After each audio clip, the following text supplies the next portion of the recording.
didn't you get a link to the American Small Manufacturers Council or something, American Small Manufacturers Coalition? Is that something we can share out with this video as well? I'll confirm, but I think we can. Yeah, they've put together some, some kind of LinkedIn content that you could share. And I was looking through those images. They've got one of their images is direct impact of what the MEP network provides, and it's over 108,000 jobs created or retained last year, 15 billion in new and retained sales, 5 billion in new client investments, and 2.6 billion in cost savings. Explain to me again why we're not keeping this program. yeah, and if I remember correctly from that same infographic, that's across 35,000 shops and manufacturers.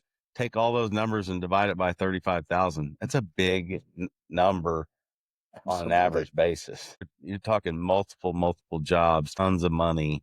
Yep. With each one of those clients or recipients, whatever